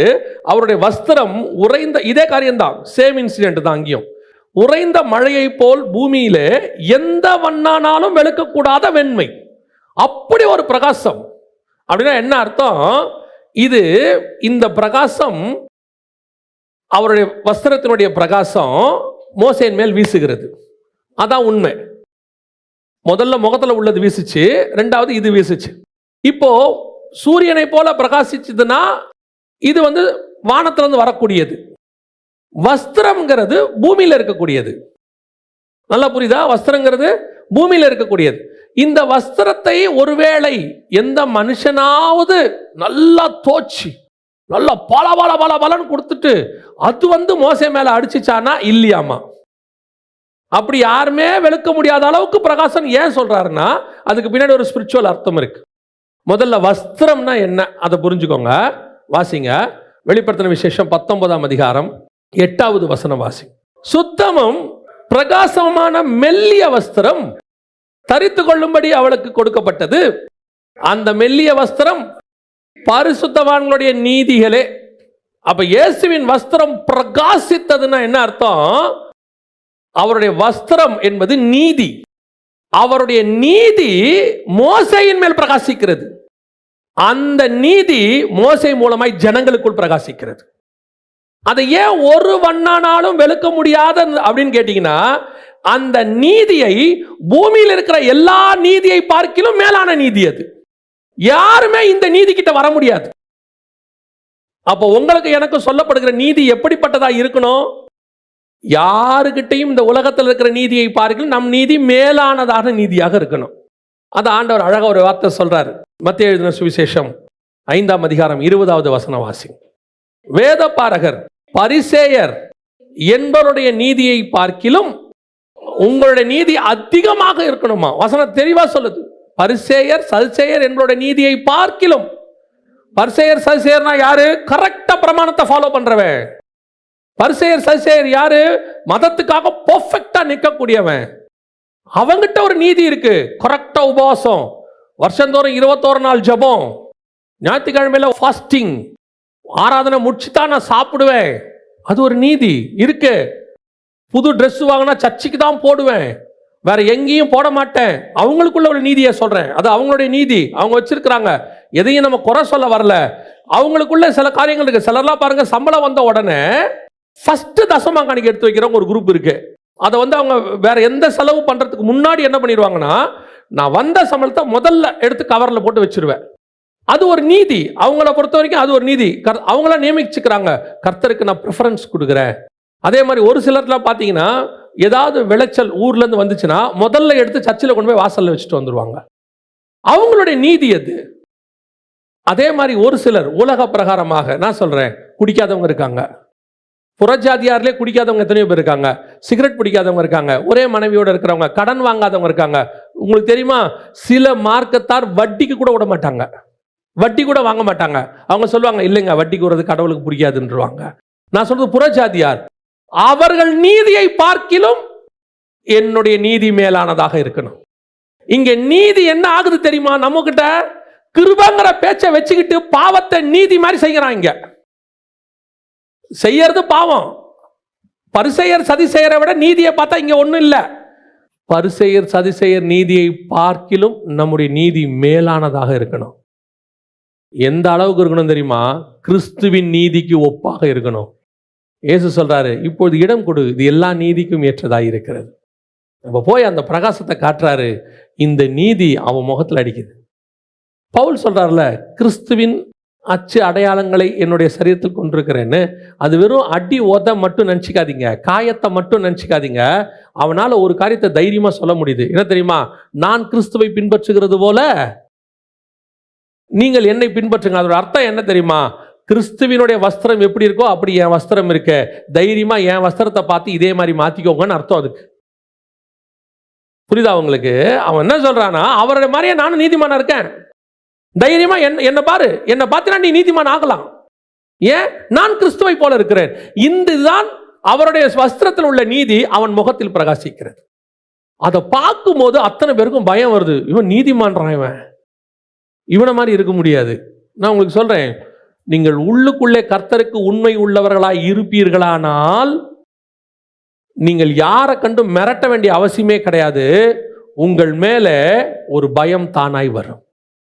இது யாரும் உருவாக்க வேண்டிய அவசியமே இல்லை. உங்களுக்குள்ள அது வருமானால் அந்த நீதியை கர்த்தர் எதிர்பார்க்கிறார். இன்னைக்கு நம்மகிட்ட அந்த நீதி இருக்குதா? இன்னைக்கு நமக்கு நாமே சுயநீதிக்குள்ள போயிட்டோமே. நமக்கு நாமே பலவிதமான நீதிகளை கற்பிக்க தொடங்கிட்டோமே. அதுக்கு நமக்கு ஒரு எக்ஸ்கியூஸ் நம்மளே உருவாக்கிட்டோமே. எல்லாத்துக்கும் நமக்கே ஒரு எக்ஸ்கியூஸ். ஒரு இடத்துல இப்போ நீங்க யோசிச்சு பாருங்க, இது நீங்க இந்த கம்பாரிசன் பார்த்துக்கோங்க. ஒரு இடத்துல பவுல் அடிக்கிறாங்க, அடிச்சு செத்தவன் நினைச்சிட்டாங்களா அவங்க. அவர் என்ன ஆயிட்டாரு? செத்துட்டார், டெட் பாடி ஆயிட்டாருன்னு. அப்படின்னா எந்த அளவு அடிச்சிருப்பாங்க? அடிச்சாச்சு. அவங்களே நினைச்சிட்டாங்க டெட் பாடி ஆயிட்டாருன்னு, விட்டுட்டு போயிட்டாங்க. வசனம் சொல்லுது, பவுல் எழுந்து பட்டணத்துக்குள் பிரவேசித்து பிரசங்கிக்க தொடங்கினான். பவுல் நினைச்சா என்ன பண்ணிருக்கலாம்? வாட்ஸ்அப்பில் ஒரு போட்டோ எடுத்து போட்டு, நான் தீவிரவாதிகளால் தாக்கப்பட்டேன், எங்கள் ஊழியங்களுக்காக ஜெபித்துக் கொள்ளுங்கள், இது சீக்கிரத்தில் குணமாக வேண்டும், எங்களுடைய பேங்க் அக்கௌண்ட் கீழே இருக்கிறது. கொள்ளலாம் தானே? இன்னைக்கு அதான நீதி, அதான நீதி. இதை நீங்க தப்புன்னு சொல்லுவீங்களா? இன்னைக்கு சொல்ல மாட்டோம்ல. உடனே பாவங்க, என்ன அடி வாங்கியிருக்காரு, என்ன குத்து வாங்கியிருக்கிறாரு. Don't worry brother, take rest. நீங்கள் அடுத்த வருஷம் வந்தால் கூட போதும் ஊழியத்துக்கு, வில் ப்ரே ஃபார் யூ. வேலை முடிஞ்சு தானே. ஏன் அவன் ஏஞ்சி போகணும்? அவன் ஏன் அதை செய்யணும்? அவன் இவங்க யாருக்காகவும் அதை செய்யலை. என்னால் எழுந்திருச்சு நின்று பிரசங்கம் பண்ணுகிற வரைக்கும் நான் பண்ணுவேன். என்னால் முடியாதுன்னா நான் படுத்தான் கிடக்க போகிறேன். இன்னும் எழுந்து நிற்க எனக்கு பலன் இருக்கு. அது அவனுக்கு நீதியாக இருக்குமானால் அந்த நீதி ஏன் நம்மகிட்ட வரக்கூடாது? இந்த நீதிக்குள்ள நம்ம வாழ்ந்துட்டு இருக்கிறோம். எப்படி அப்புறம் பிரகாசம் நம்ம மேல வரும்? நம்ம மனசாட்சி இருக்குல்ல, இதை கொஞ்சம் கொஞ்சமாக நம்ம மங்க பண்ணிக்கிட்டு இருக்கோம். மனசாட்சியை நம்ப வச்சுக்கிட்டு இருக்கோம் நம்ம செய்யறதெல்லாம் சரி சரி சரின்னு. இப்போ நம்ம மனசாட்சிக்கே டவுட் இருக்கு, எது சரி எது தப்பு. பல நேரத்தில் நம்ம செய்யறது நமக்கே என்ன தெரியல, தப்பாகவே தெரியவே இல்லை. அதான் இங்க பிரச்சனையே. இப்ப நாம செய்யற காரியங்கள் எது சரி எது தப்பு. ஒரு ஒரு ஒரு ஒரு ஆராதனைக்கு போயிட்டு வந்துட்டீங்க, இப்ப ஆராதனை முடிச்சுட்டு வீட்டுக்கு போயிட்டீங்க, ஒரு சாட்டிஸ்ஃபேக்ஷன் வருது தானே. இன்னைக்கு சபைக்கு போயிட்டு வந்துட்டோம், ஆராதனை முடிச்சிட்டோம். உங்களுக்கு தோணுச்சா இன்னொரு ஆராதனை இருக்கு அதையும் அட்டன் பண்ணுவோம், மத்தியானம் ஒரு ஊழியம் இருக்கு அதை செய்வோம்? தோணல. ஏன்னா இந்த ஒரு ஆராதனைக்கு போகிறதே எனக்கு திருப்திங்கிறதுக்கு என் மனசாட்சி சொல்லிருச்சு. ஏன்னா அந்த அளவுக்கு என் மனசாட்சி என்னவாயிடுச்சு, மங்க தொடங்கிருச்சு. ஒரு காலத்தில் ஞாயிற்றுக்கிழமை என்பது முழுக்க முழுக்க தேவனுக்கான நாளாகத்தான் இருந்துச்சு. காலையில சபைக்கு போனா நைட்டு தான் ரிட்டர்ன் போவோம். நாங்க என்ன சொன்னோம்னா 6 நாள் உலகத்துக்கு போறோம், அது காலேஜோ ஸ்கூலோ வேலைக்கோ, ஒரு நாள் தான் கர்த்தருக்கு வச்சிருக்கோம், அதையாவது முழுசா கர்த்தருக்கு கொடுப்போம்னு செஞ்சோம். இப்ப நீங்க அதை எப்படி மாத்திட்டீங்கன்னா, ஒரு நாள் தான் நமக்கே இருக்கு. இந்த ஒரு நாள்ல தான் துணி துவைக்கணும், இந்த ஒரு நாள்ல தான் பாத்திரம் விளக்கணும், இந்த ஒரு நாள்ல தான் நான் வெஜிடேரியன் சாப்பிடணும், இந்த ஒரு நாள்ல தான் நல்லா தூங்கணும். ஒரே ஒரு நாள் தான் இருக்கா தூங்கறதுக்கு. சரி, இந்த மித்த 6 நாள் யாருக்கு வச்சீங்க? இந்த மித்த 6 நாள் இருக்குல்ல, திங்கள் டு சனி, யாருக்காக? ஆண்டவருக்கு ஓடுனீங்கன்னா உங்களுக்கு ஓடுனீங்களா? உங்க குடும்பத்தை காப்பாற்றுறதுக்கு, உங்களுக்கு சம்பளம் வைக்க, உங்களுடைய தேவைகள் சந்திக்க, உங்களுக்காக தானே ஓடுனீங்க. அப்ப அது எப்படி ஆண்டவருக்கான நாளா மாறும்? இந்த ஒரு நாள் தான் கர்த்தருக்குரிய நாள். இந்த ஒரு நாள்ல 2 மணி நேரம் கர்த்தருக்கு கொடுத்தது உங்களுக்கு சாட்டிஸ்ஃபேக்ஷன் ஆயிடுச்சுல்ல, அப்ப எப்படி அது நீதியாய் மாறும்? உங்க கூடவே பாருங்க, கொஞ்சம் பேரு சண்டே ஆனா ஒரு 3 ஆராதனை அட்டன் பண்றவங்க இருக்காங்க, சர்ச்சுக்குள்ள ஊழியம் பண்றவங்க இருக்காங்க. நீங்க அவங்கள பார்த்து என்ன தெரியுமா சொல்லுவீங்க? அவருக்கு ஒரு வேலை வெட்டியும் இருக்காது. எல்லாருக்கும் வேலை இருக்கு, ஆனா அவன் என்ன நினைக்கிறான் தெரியுமா? இந்த வேலையை விட என் தேவனுக்கான வேலை செய்யறதுக்கு எனக்கு ஒரு நாள் கிடைச்சிருக்கு, அந்த ஒரு நாளை நான் முழுக்க கர்த்தருக்காக செய்வேன். அதுதான் நீதி. பரிசேயர் சதுசேயரை விட இன்னைக்கு அவன் 21 நாள் உபவாசம் இருக்கிறான். நீங்க 21 நாள் உபவாசம் இருக்கிறீங்களான்ற கேள்விக்கே நான் வரல. நியாயமா அதை விட இருக்கணும். ஆனா நம்ம நீதி எந்த அளவுக்கு இருக்கு? ஒரு செல்ஃப் சாட்டிஸ்ஃபேக்ஷன். ஆவிக்குரிய வாழ்க்கையில் ஒரு செல்ஃப் சாட்டிஸ்ஃபேக்ஷன். ஒரு தசமாங்க காணிக்க கொடுத்தாச்சு, ஒரு மிஷனரிக்கு அனுப்பியாச்சு, என் வேலை முடிஞ்சு. எனக்குள்ள ஒரு சாட்டிஸ்ஃபேக்ஷன் ஆவிக்குரிய வாழ்க்கையில் வரவே கூடாது. நான் இன்னும் என்ன ஆண்டவருக்கு செய்யலாம், நான் இன்னும் என்ன பண்ண முடியும்? பரலோகம் உங்களை என்னையும் எடுத்து பயன்படுத்த விரும்புகிறது. ஆனா யாரை பயன்படுத்த முடியும்?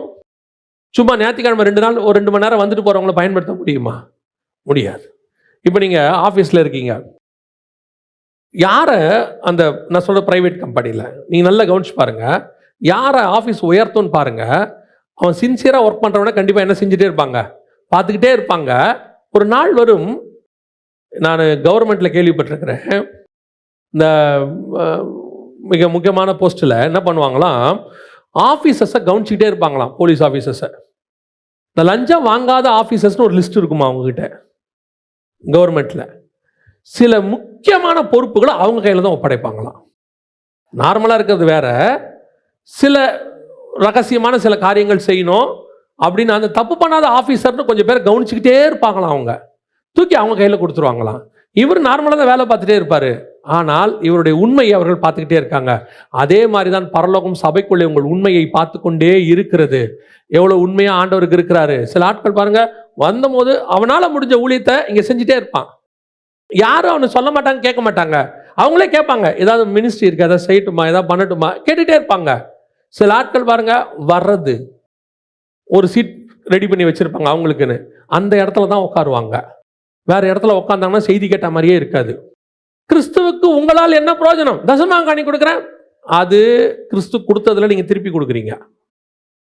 நீங்க உங்களால கிறிஸ்துவுக்கு என்ன பிரயோஜனம், என்ன செய்றீங்க ஆண்டவருக்கு, அதை முதல்ல பாருங்க. அண்ணால எடுத்துக்கொள்ளுங்க, குழந்தையே இல்லை, ஒன்னே ஒன்று கொடுக்குறாரு, அதை கொண்டு வந்து யார்கிட்ட கொடுத்துட்டாங்க? ஆண்டவர்கிட்ட கொடுத்துட்டாங்க. இன்னைக்கு 2 இருக்கு, 3 இருக்கு, ஒன்று ஆண்டவர் கொடுக்க இஷ்டம் வரல. பரிசேயர் சதுசேயர் நீதியை பார்க்கலாம் உங்கள் நீதி எப்படி இருக்கணும்? மேலானதாக காணப்பட வேண்டும். கர்த்தர் பார்த்துக்கிட்டே இருக்கிறாரு. ஒரே ஒரு காரியத்தை நான் சொல்லிட்டு முடிக்கிறேன், நல்லா தெரிஞ்சுக்கொள்ளுங்க. செல்ஃப் சாட்டிஸ்ஃபேக்ஷன் ஸ்பிரிச்சுவாலிட்டியில் வரவே கூடாது. நல்லா பண்ணிட்டேன், போதும், நல்லா இருக்கு இல்லை. நான் கிறிஸ்துவினுடைய பிரகாசம் என் மேலே வீசிச்சுனா தான் நல்லா பண்ணிட்டேங்கிற எண்ணம் வரணும். அந்த வெளிப்படுத்தல் 19:8 வாசிச்சிங்களே, அது யாருக்குரிய பிரகாசம்னா மணவாட்டிக்குரிய பிரகாசம், தேவனுக்குரியது இல்லை, மணவாட்டிக்குரிய பிரகாசம். அதே பிரகாசம் கர்த்தர் மேலே வீசிச்சான். அப்போ அவர் வஸ்திரத்தின் பிரகாசமும் மணவாட்டியின் பிரகாசமும் ஒரே பிரகாசம். அதே மாதிரி தான் மலையின் மேல் பார்த்த தேவனுடைய பிரகாசமும் மோசேயின் பிரகாசமும் ஒரே பிரகாசம். அல்லேலூயா. ஒரே ஒரு காரியத்தை சொல்லிட்டு முடிக்கிறேன், கவனிங்க. வஸ்திரத்தை குறித்து வாசிங்க. 19ஆம் அதிகாரம் 8ஆம் வசனம் மட்டும் வாசி. சுத்தமும் பிரகாசமுமான மெல்லிய வஸ்திரம் தரித்துக் கொள்ளும்படி அவளுக்கு அளிக்கப்பட்டது. அந்த மெல்லிய வஸ்திரம் பரிசுத்தவான்களுடைய நீதிகளே. இந்த வஸ்திரத்தை அவளுக்கு கொடுப்பதற்கு என்ன காரணம்? சுத்தமும் பிரகாசமுமான மெல்லிய வஸ்திரம் அவளுக்கு ஏன் அவளுக்கு கொடுத்தாங்க? அது கொடுக்கறதுக்கு என்ன காரணம்? முதல்ல கர்த்தர் ஒரு காரியம் சொல்றாரு. ஏதேன் தோட்டத்தில் ஆண்டவர் ஒரு கேள்வி கேட்கிறாரு. ஆதியாகமத்தின் புஸ்தகத்தில் 3ஆம் அதிகாரம் 11வது வசன வாசி. அப்பொழுது அவர், நீ நிர்வாணி என்று உனக்கு, இதுக்கு ஏன் இந்த கேள்வி என்ன வருது? கர்த்தர் கேட்டது, நீ நிர்வாணியா இருக்கிற, ஆனா உனக்கு நிர்வாணின்னு சொன்னது யாருன்னு கேட்கலங்க. அப்படின்னா கர்த்தர் கேட்டது பொய்யாயிடும். நான் உனக்கு ஒன்று சொல்லாமல் வச்சிருந்தேன்ப்பா, உனக்கு இதை சொல்லியிருந்தது யாரு? நீ நிர்வாணி தான், ஆனால் உனக்கு இதை சொன்னது யாரு அப்படின்னு ஆகுது அந்த கேள்வி. இல்லை, ஆண்டவர் அப்படி கேட்கல. நீ முதல்ல நிர்வாணியே கிடையாது, நீ நிர்வாணின்னு உனக்கு யார் சொன்னது? இப்படி ஒரு உபதேசத்தை முதல்ல உனக்கு யார் சொன்னது? ஏன் அவன் நிர்வாணியே கிடையாது. முதல்ல நிர்வாணம்னு ஒரு புது கான்செப்டை கொண்டு வந்து பிசாசு கொண்டாடுறான் உள்ள. எப்படி கொண்டாடுறான்னா, என்ன இப்படி ட்ரெஸ் போடாமல் இருக்கீங்க? ட்ரெஸ் போடாமல் இருக்கிறதுன்றது கான்செப்டே வேற. அவர்கள் மேல ஒரு மகிமை. இப்போ இந்த வஸ்திரம் இருக்குல்ல, 19:8 இருக்குல்ல வசனம், சுத்தமும் பிரகாசமுமான அந்த வஸ்திரத்தை போட்டவன இயேசு எப்படி இருக்கிறாரா? ஒரு வண்ணானும் வெளுக்க முடியாத ஒரு பெரிய வஸ்திரம், பொழிச்சுன்னு இருக்கு. அத போல ஒரு மகிமையின் வஸ்திரம் தான் ஆதாம் மேலையும் ஏவாள் மேலையும் இருக்கு. இப்போ ஆடு மேல இருக்கிற தோல் அதுக்கு ஒரு வஸ்திரம் போல இருக்கு. மாடு மேல இருக்கிற கலரே அதுக்கு ஒரு வஸ்திரம் போல இருக்கு. பூனைக்கு மேல இருக்கிற டிசைன் அதுக்கு ஒரு வஸ்திரம் போல இருக்கு. நாய்க்குட்டியோடைய கலர் அதற்கு வஸ்திரம் போல இருக்கு. அதனால தான் நமக்கு அது என்னவா தெரியல. இவங்களையே இப்படி படைச்சிருப்பாரானால் மனுஷனை இன்னும் விசேஷமாய் உண்டாக்கினார். அப்ப அவன் மேல இருந்த மகிமை அவனுக்கு என்னவா இருக்கு? வஸ்திரமா இருக்கு. நீ நிர்வாணியே முதல்ல கிடையாது. இந்த டாக்டரினை உனக்குள்ள கொண்டு வந்தவன் யாருன்னு கேட்கிறாரு. இந்த டாக்டரினை முதல்ல உனக்குள்ள கொண்டு வந்தது யாரு? அதான் கேட்கிறார், உனக்கு நிர்வாணி என்று அறிவித்தவன் யார்? அப்படின்னா உங்கள் மேலே என் மேலேயும் நீதியின் வஸ்திரம் இருக்கு. இப்போ அந்த 19:8 நல்லா வாசிச்சு பாருங்க. மெல்லிய வஸ்திரம் அப்படிதானே இருக்குது. மெல்லிய வஸ்திரம் தானே. ட்ரெஸ்ஸுங்கிறது நிர்வாணத்தை மூடுவதுக்கு, அப்படிதானே? அப்போ டிரான்ஸ்பரண்டா ட்ரெஸ் போட்டால் என்ன ஆகும்? எல்லாம் தெரியும், அப்படிதானே? அதான அர்த்தம். ஆக்சுவல் விஷயம் என்னன்னு கேட்டிங்கன்னா, அவர் அங்கே சொல்றதுக்கு காரணம், அவளுக்குள்ள மாம்சமே இல்லை. அவள் மகிமையில் வந்துட்டா, நீதிமானா மாறிட்டா. அவளுக்குள்ள மாம்சத்துக்குரிய காரியமே இல்லை.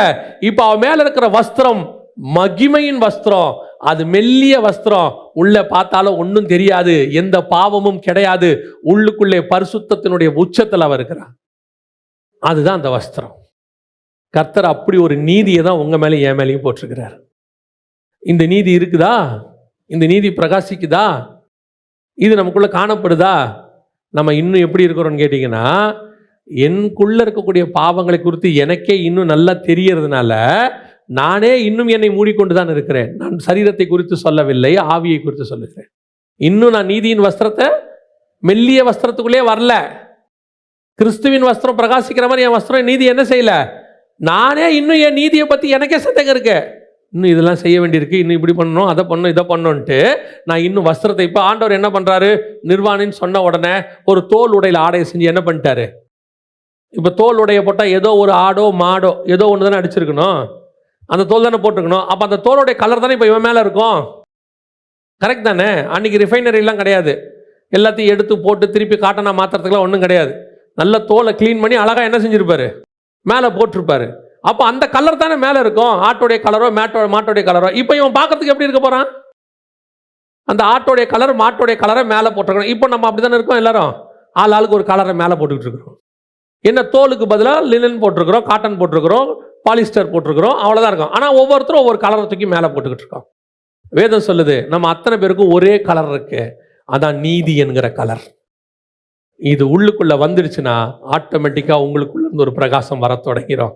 ஒரு பக்கம் கிறிஸ்துவின் அறிவாகிய ஒளி, மகிமையின் ஒளியும், ஒரு பக்கம் நீதியும், ரெண்டும் சேர்ந்து பிரகாசிக்கும் பொழுது உங்கள் முகத்தில் வரக்கூடிய பிரகாசத்தை கண்டு அத்தனை பேரும் பயப்படுவார்கள். அத்தனை பேருக்கு முன்பாக உங்கள் பிரகாசம் வெளியரங்கமாகும். ஜனங்கள் கண்டு பயப்படுவாங்க கிட்ட வரத்துக்கு. ஆனால் ஒரு நாள் வரும், ஆரோனும் இஸ்ரவேல் ஜனங்களும் கிட்டே வந்து மோசே கிட்ட கேட்க தொடங்குவார்கள். ஆண்டவர் என்ன சொன்னாரு, ஆண்டவர் என்ன பண்ணாரு, மலைக்கு மேலே என்ன சொன்னாரு, அதை எல்லாம் உங்களிடத்துல கேட்க தொடங்குவார்கள். அல்லேலூயா. நான் சொல்றது உங்களுக்கு புரியுதா? 2 வகையான பிரகாசத்தை மோசே மலையின் மேல் பார்க்கிறார். ஒன்று அவர் முகத்தில் உள்ள பிரகாசம், 2 அவர் வஸ்திரத்தில் உள்ள பிரகாசம். முகத்தில் உள்ள பிரகாசம் என்பது பிதாவினுடைய மகிமையின் அறிவாகிய பிரகாசம். உங்களுக்கும் ஜனங்களுக்கும் டிஃபரன்சியேஷன். அடுத்து வஸ்திரத்தினுடைய ஒளி என்பது, பிரகாசம் என்பது நீதி. இந்த நீதியும் இந்த மகிமையின் அறிவும் ரெண்டும் ஒன்னா சேரும் போது நீங்கள் கிறிஸ்துவினுடைய பிரகாசத்தை உலகத்தில் பிரகாசிக்கிறவர்களாய் மாறிவிடுவீர்கள். உங்களிடத்துல சாதாரண ஜனங்கள் கிட்டி சேர பயப்படுவார்கள். தேவ ஜனங்கள் வந்து உங்களிடத்துல ஞானத்தை கேட்க தொடங்குவார்கள். ஆண்டவர் என்ன சொன்னார், அந்த இடத்திற்கு கர்த்தர் உங்களையும் என்னையும் கொண்டு வந்து விடுவார். அல்லேலூயா. இதுதான் மர்ருவ மலையின் அனுபவம். இந்த அனுபவத்துக்கு தான் நீங்களும் நான் வரணும். ஜெபிக்கலாமா? நம்ம எல்லோரும் தேவ சமூகத்தில் கண்களை மூடுவோமா? நன்றி ஆவியானவரே, ஒப்பு கொடுப்போமா தேவ சமூகத்தில்? கிருபையுள்ள கரத்தில் தாழ்த்துவோமா? வெறும் வந்தோம், ஏதோ வசனத்தை கேட்டோம், ஏதோ உலக பிரகாரமாக கொஞ்சம் ஆசீர்வாதத்தை பெற்றுக்கொண்டோம், ஒரு குடும்பம், அப்புறம் வாழ்ந்துட்டு செத்து போயிட்டோம் அப்படிங்கிறதுக்காக கர்த்தர் உங்களை வேறு பிரிக்கல. உலகத்தில் உங்களை கொண்டு ஸ்பிரிச்சுவலி பல காரியத்தை கர்த்தர் செய்ய விரும்புகிறார் இந்த பூமியில். அப்படி செய்ய விரும்புகிறாருங்கிறத சொல்றதுக்கு தான் பைபிளில் அந்த மாதிரி கேரக்டர்ஸ் எல்லாம் எழுதி கொடுத்துருக்கிறார். நீ மோசே மாதிரி வரணும், யோசுவா மாதிரி வரணும், அல்லது தாவீது மாதிரி வரணும். இதெல்லாம் ஏன் எழுதி கொடுத்தாருன்னா இந்த மாதிரி எனக்கு வேணுன்றதுக்காக தான். பல நேரங்களில் நீங்கள் பெயிண்ட் கடைக்கெல்லாம் போனீங்கன்னா பல ஷேடு காட்டுவாங்க, ஷேடுன்னு சொல்லுவாங்க, அந்த கலர் காட்டுவாங்க, நிறைய கலர்ஸ் காட்டுவாங்க. எதுக்கு அதை காட்டுறாங்க தெரியுமா? இந்த மாதிரி வேணும்னு நீங்கள் சொல்லிட்டீங்கன்னா அதே மாதிரி உங்கள் வீட்டில் அடிச்சு கொடுத்துருவாங்க. நம்ம ஒருவேளை அந்த ஷேடு இல்லாமல் போய் நம்ம சொல்கிறது அவங்களுக்கு புரியாது. இந்த மாதிரி கலர் வேணும்னா அவங்களுக்கு தெரியாது. அதனால் அந்த ஷேடு எல்லாத்தையும் காட்டிட்டு இதில் எது மாதிரி வேணும்னு சொல்லுங்கள், அந்த மாதிரி. அதே மாதிரி தான் பைபிள் இருக்குது. அதில் ஒவ்வொரு கேரக்டர்ஸும் இருக்குது. இந்த மாதிரி நான் ஆகணும், இந்த மாதிரி நான் மாறணும். ஏதோ சும்மா வந்துட்டு பைபிளை தூக்கிட்டு போகக்கூடாது. ஆவிக்குரிய வாழ்க்கை கொஞ்சம் கொஞ்சமாக மாறி மாறி மாறி நான் மலை மேலே தேவனை முகமாக பார்த்து, வெறும் பார்த்துட்டு வரவனா இல்லை. முதல் தடவை மோசே போயிட்டு வரும்போது முகத்தில் பிரகாசம் வீசலை. 3ஆம் அதிகாரத்தில் பார்க்கும்போது முகத்தில் பிரகாசம் வீசலை. 15ஆம் அதிகாரத்தில் பார்க்கும்போது முகத்தில் பிரகாசம் வீசலை. ஆனால் 34ஆம் அதிகாரத்தில் பார்க்கும் பொழுது முகத்தில் பிரகாசம் வீசுகிறது. ஒவ்வொரு முறை போகும்போது அவனுடைய ஆவிக்குரிய ஸ்டாண்டர்ட் மாறுது. முதல் முறை போகும்போது அழைப்பை பெற்றுக்கொள்ளுகிறான், 2வது முறை போகும்போது அத்தாரிட்டியை பெற்றுக்கொள்ளுகிறான். ஆனால் இப்பொழுது போகும்போதோ கர்த்தரோடு கூட ஒரு அந்யோன்யத்தை பெற்றுக்கொள்ளுகிறான். கூடவே நின்று முகத்தை பார்க்கிறான். அப்படியே அவனை அறியாமலேயே அந்த பிரசன்ஸ் அவன் மேல வருது. சில நேரங்களில் நீங்க பாருங்க, வெயிலில் போயிட்டு வரும்போது உங்க உடம்பு மேல ஒரு அனல் ஒன்று இருக்கும், உங்க வஸ்திரம் ஒரு சூடா இருக்கும். சில நேரத்தில் நீங்கள் ஏதாவது ஒரு ஏரியாக்குள்ளே, ஹோட்டல் ஏரியாக்குள்ளே போயிட்டு வரும்போது அங்கே இருக்கிற அந்த மசாலா வாசனை உங்கள் மேலே வீசும். சில மீன் ஏரியாக்குள்ளே போயிட்டு வரும்போது அந்த மீன் வாசனை உங்கள் மேலே வீசும். அதே மாதிரி தான் கிறிஸ்துவோடு கூட போயிட்டு வரும்போது கிறிஸ்துவின் பிரகாசம் உங்கள் மேலே வீசணும். அப்போ தான் நீங்கள் அங்கே போயிட்டு வந்திருக்கீங்கன்னு அர்த்தம். அதோடைய ஒரு சாயலாவது தெரியணும், ஒரு அடையாளம் தெரியணும். நாங்கள் போயிட்டு வந்தேன்றதுக்கு அடையாளம் தெரியணும். அதுதான் அக்னாலஜ்மெண்ட். எது தெரியுமா? அவர் முகத்தின் பிரகாசம் நம்மேல் வீசுவது. Thank you Holi spirit. ஒப்பு கொடுப்போமா தேவ சமூகத்தில்? அப்படி வாஞ்சை உள்ளவங்களை, ஆண்டவரே உங்கள் முகத்தின் பிரகாசம் என் மேலே வீசட்டும், உங்கள் வஸ்திரத்தின் நீதி என்கிற பிரகாசம் என் மேலே வீசட்டும். அப்படி ஒப்பு கொடுத்து வாஞ்சித்து நம் ஜெபம் பண்ணுவோமா? கரங்களை தேவனுக்கு நேராக உயர்த்தி, தேங்க்யூ ஹோலி ஸ்பிரிட், உடைய முகத்தின் பிரகாசம் எங்கள் மேல் வீசுவதாக. சர்வ வல்லமையுள்ள எங்கள் தகப்பனே, இந்த அருமையான வேலைக்காய் உமக்கு நன்றி. கிருபையுள்ள கரத்தில் தாழ்த்துகிறோம். தேவனாகிய கர்த்தர் உம்முடைய வசனத்தின் மூலமாய் எங்களை புடமிட்டு கொண்டிருக்கிற தயவுக்காக உமக்கு ஸ்தோத்திரம். பரிசுத்தமுள்ளவன் இன்னும் பரிசுத்தமாகட்டும், நீதி செய்கிறவன் இன்னும் நீதி செய்யட்டும். அவர்கள் மகிமையின் மேல் மகிமை அடைந்து பிதாவுக்கு முன்பாக தேவ சமூகத்தில் காணப்படுகிறதை போல உம்மை போல மாற எங்களுக்கு கிருபை பாராட்டுங்கப்பா. ஒவ்வொரு நாளும் எங்க ஆவிக்குரிய வாழ்க்கையில வளர்ச்சி அடைய கிருபை தாங்க. ஆசீர்வதியும். கிருபையுள்ள கரத்தில் தாழ்த்துகிறோம். இந்த வார்த்தைகள் 100க்கு 100 பலன் கொடுப்பதாக எங்கள் ஆண்டவர் இயேசு கிறிஸ்துவின் நாமத்தில் ஒப்பு கொடுத்து ஜெபிக்கிறோம். ஜீவனுள்ள நல்ல பிதாவே.